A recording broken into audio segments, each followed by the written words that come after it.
In the previous movie, we learned to use grep to search by using a simple text string as our search expression. Grep becomes even more powerful once we learn to use regular expressions. Now there's a lot to learn about regular expressions. We could have an entire course on them. And we won't go too in depth here, but in this movie we will cover the most essential concepts so that you can apply them and use them with grep. To begin with, notice that in the terminal I'm inside my user directory, and I'll just change into my Unix files directory, and the file that we're going to start by working with is this same fruit.txt file that we were working with in the last movie. It's just a simple list of fruit that we can search inside of and see how regular expressions work.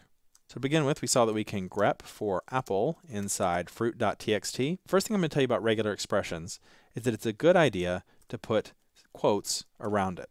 Now, they're not strictly required. You saw it work just fine without them, but it's a good idea. And the reason why is because when we start working with regular expressions, we're going to be using some special regular expression symbols. And some of those regular expression symbols also have a meaning to the Unix command line. And by putting it in quotes, we're helping the Unix command line to see, this is the expression. The symbols that I see in there, they aren't for me to interpret and for me to do things with. They're meant to be part of the regular expression. So the single quotes are a good habit to be in.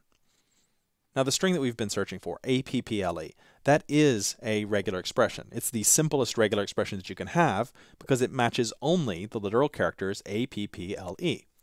Instead, what we want to do is be able to provide some variation to that.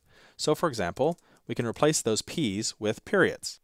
The period is a wildcard character for regular expressions. It says any character could match here. So now we're not just looking for APPLE, we're looking for A followed by any character, followed by any other character, followed by L and E. Has to be two characters still, can't be one, but two characters, but we don't care what those characters are. So now it matches not just apple, but it matches ankle.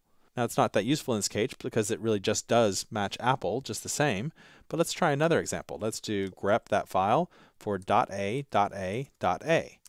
inside fruit. Do you know what it's going to return? Now we get back both banana and papaya. The reason why is because each of them matches the pattern that we've described. Any character followed by an A, any character followed by an A, and then any character followed by an A. And both of them match this pattern. And that's really what we're doing with regular expressions. We're defining patterns that we want to use for searching. So you can think of that. You can think of regular expressions as ways of defining patterns that we want to search for. Let's try another one. Let's just grep the file for E and A together. Right? So any time that we have E and A together. So it returned pear, peach, pineapple, and pear. Now, if we wanted to just get pear and peach, we could just put a P at the beginning, right? And that would rule out pineapple. It would no longer match our pattern. But if we wanted to get peach and pineapple and omit pear, how would we go about doing that? Well, we could say, for example, that we want the third character after the E and A to match either C or P, but not the R. Now you can see it returns peach and it returns pineapple, but it didn't return pear. We're going to talk more about those square brackets, but I want you to just understand the concept that what we're doing here is we're defining a pattern that we want it to match. And both EAC and EAP match our pattern.